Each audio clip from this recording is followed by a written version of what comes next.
বনের গভীর অন্ধকার আর পদে পদে মৃত্যুর হাতছানি ভাবলেই গায়ে কাটা দেয়, তাই না? আজ আমরা শিবশঙ্কর মিত্রের লেখা পঞ্চম শ্রেণীর মধু আনতে বাঘের মুখে গদ্যাংশটি নিয়ে এমন একটা আলোচনা করব যেটা শুধু একটা টেক্সট পড়া নয়, বরং সুন্দরবনের একদম গভীরে একটা রোমাঞ্চকর অ্যাডভেঞ্চার। চলুন এই এক্সপ্লেনারের সাহায্যে পুরো বিষয়টা একেবারে জলের মতো সোজা করে ফেলি। এই আলোচনার প্ল্যানটা একটু চট করে দেখে নেওয়া যাক। সুন্দরবনের পরিবেশ থেকে শুরু করে মধু সংগ্রহের অভিযান, হাড়হিম করা বাঘের আক্রমণ, চরিত্রদের কথা আর শেষে পরীক্ষার জন্য দরকারি ব্যাকরণ ও প্রশ্নোত্তর সবই থাকছে এখানে। প্রথমেই আসা যাক সুন্দরবনের সেই অদ্ভুত সুন্দর অথচ মারাত্মক পরিবেশের কথায়। সময়টা এপ্রিল-মে মাস। এই বসন্তকালে বনের রূপ কিন্তু দেখার মতো। চারিদিকে গরান, গেওয়া, কেওড়া আর খলসি গাছের সারি। গরান গাছে হলদে ফুল ধরেছে, মিষ্টি গন্ধে চারদিক মম করছে। কিন্তু এই সৌন্দর্যের আড়ালেই লুকিয়ে আছে চরম বিপদ। আচ্ছা, বনের ভেতরে ঢোকার আগে একটা বিশেষ শব্দ আমাদের জেনে রাখা দরকার, ট্যাক। জিনিসটা কি? যখন বনের ভেতর দিয়ে বয়ে চলা দুটো ছোট নদী এসে একটা জায়গায় মেশে, ঠিক সেই সংযোগস্থলে একটা ত্রিভুজের মতো জমির টুকরো তৈরি হয়। স্থানীয় ভাষায় একেই বলে ট্যাক। আর এই ট্যাক পার হওয়া মানে কিন্তু রীতিমতো বিপদের মুখে পা দেওয়া। আর একটা মারাত্মক জিনিস হল শিশে। বনের ভেতরে জালের মতো ছড়িয়ে থাকা অসংখ্য ছোট আর সরু জলের নালাগুলোকে শিশে বলা হয়। এই পথ দিয়ে হাঁটা মানে আক্ষরিক অর্থেই মৃত্যুকে হাতে নিয়ে হাঁটা। একে তো মাটিতে ছড়িয়ে আছে ম্যানগ্রোভের তীক্ষ্ণ সব শ্বাসমূল বা শুলো, তার উপর যে কোনো ঝোপের আড়ালেই লুকিয়ে থাকতে পারে সেই ভয়ঙ্কর রয়্যাল বেঙ্গল টাইগার। এবার আলাপ করা যাক আমাদের গল্পের ৩ দুঃসাহসী হিরোর সাথে।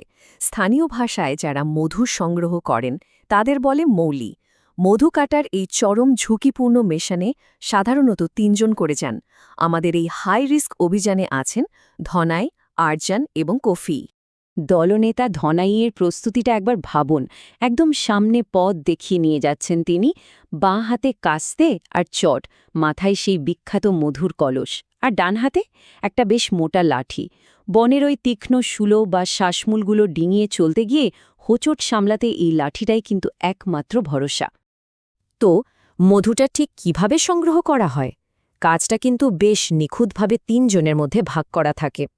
প্রথম জনের কাজ হল চট মুড়ি দিয়ে গাছে উঠে কাস্তে দিয়ে চাক কাটা। দ্বিতীয়জন লম্বা বাঁশের মাথায় মশাল জেলে ধোঁয়া দিয়ে মৌমাছি তাড়ান। আর তৃতীয়জন, তাকে একেবারে নিচে একটা বেতের তৈরি ঝুড়ি বা ধামা হাতে রেডি থাকতে হয়, যাতে কাটা চাক সোজা ধামা এসে পড়ে। একেবারে নিখুঁত টিমওয়ার্ক, তাই না? এভাবেই এগোতে এগোতে হঠাৎ সামনে এসে পড়ল একটা সরু খাদ বা শিশে। এখন মাথায় কলস নিয়ে তো আর লাফ দেওয়া যায় না, তাই ধনাই একটা সরু তল্লা গাছকে সাঁকোর মতো এপার ওপার ফেলে একটা অস্থায়ী ব্রিজ বানিয়ে ফেললেন। কিন্তু ধনাই টেরই পাননি তার ঠিক পেছনেই কি মারাত্মক এক বিপদ নিঃশব্দে অপেক্ষা করছে। ৩ নম্বর অধ্যায়ে বাঘের আক্রমণ। গল্পটা ঠিক এখানে একদম ক্লাইম্যাক্সে পৌঁছে যায়। একটা সামান্য ভুল আর মুহূর্তের মধ্যে সব শেষ হয়ে যেতে পারে। ধনাই যেই তল্লা গাছ ধরে পার হওয়ার জন্য পা বাড়িয়েছেন, ঠিক তখনই এক বিকট হুঙ্কার। কানের পর্দা ফাটিয়ে দেওয়া সেই গর্জনে গোটা বন যেন কেঁপে উঠল। একটা বাঘ সোজা ধনাইয়ের উপর ঝাঁপিয়ে পড়েছে। আরজান আর কফিল তো দৃশ্যটা দেখে ভয়ে একেবারে জমে গেছে, যাকে বলে হতভম্ব। তাদের পালানোর শক্তিটুকুও নেই। আর ওদিকে বাঘটা শূন্যে ভাসতে ভাসতে সোজা ধনাইয়ের দিকে ছুটে আসছে। কিন্তু ঠিক তখনই ঘটল একটা অবিশ্বাস্য মিরাকল। বাঘটা ধনাইকে টপকে গিয়ে সোজা ওই সরু তল্লা গাছটায় সজোরে মাথা ঠুকে গেল। প্রচণ্ড ধাক্কায় উল্টে গিয়ে বাঘ ঠপাস করে পড়ল শীষের গর্তে। কিন্তু পড়ার সময় বাঘের লেজের সপাং করে একটা বাড়িতে ধনাইয়ের মাথার মধুর কলসটা গেল ভেঙে। বাঘের চোখে মুখে ছিটকে পড়ল এক গাদা মধু। মধু মেখে নাজেহাল বাঘ বিরক্ত হয়ে ফেউত ফেউত শব্দ করতে লাগল। আর এভাবেই একেবারে নিশ্চিত মৃত্যুর মুখ থেকে ফিরে এলেন ধনাই। ভাবা যায়? এই রুদ্ধশ্বাস অ্যাকশনের পর এবার আমরা গল্পের ৩ প্রধান চরিত্রের একটু গভীরে গিয়ে দেখব। চলুন এদের চারিত্রিক বৈশিষ্ট্যগুলো একটু বিশ্লেষণ করা যাক। ধনাই হলেন দলের সবচেয়ে অভিজ্ঞ নেতা, সবার আদরের ধনাই মামু। সুন্দরবনের অনেকেরই বিশ্বাস মৌচাক কাটতে নাকি বিশেষ মন্ত্র লাগে। ধনাইয়ের ধারণা তিনি সেই মন্ত্র জানেন, যে কারণে দলের অন্য দুজন তাকে একটু গোয়ার বা জেদি মনে করেন। অন্যদিকে আর যেন কফিল ভরসাযোগ্য হলেও বিপদের সময় কিন্তু তারা সাধারণ মানুষের মতোই ভয়ে একেবারে জমে গিয়েছিল। এতেই বোঝা যায় ধনাইয়ের সাহস আর অভিজ্ঞতা সত্যিই কতটা বেশি। গল্পের সাহিত্যিক বিশ্লেষণের পর পঞ্চম শ্রেণীর পাঠ্যক্রম অনুযায়ী এবার আমরা কিছু গুরুত্বপূর্ণ শব্দার্থ এবং ব্যাকরণের দিকে নজর দেব। পরীক্ষার প্রস্তুতির জন্য এটা ভীষণ দরকারি। চট করে 10টি গুরুত্বপূর্ণ শব্দের অর্থ দেখে নেওয়া যাক। মৌলি মানে মধু সংগ্রহকারী, নাস্তা হল জলখাবার, ধামা মানে বেতের ঝুড়ি, গোয়ার বলতে চেদি বোঝায়, স্ফূর্তি মানে প্রবল আনন্দ, পন্থা মানে উপায়, শুলো হল শ্বাসমূল, আর শীর্ষে মানে সরু খাল, হতভম্ব মানে ভয়ে বুদ্ধি ঘুলিয়ে যাওয়া, আর দুর্দান্ত মানে অত্যন্ত ভয়ঙ্কর। ব্যাস, এই কটা শব্দ জানলেই টেক্সটটা জলের মতো সোজা। এবার আসা যাক বিশেষ্য এবং বিশেষণে।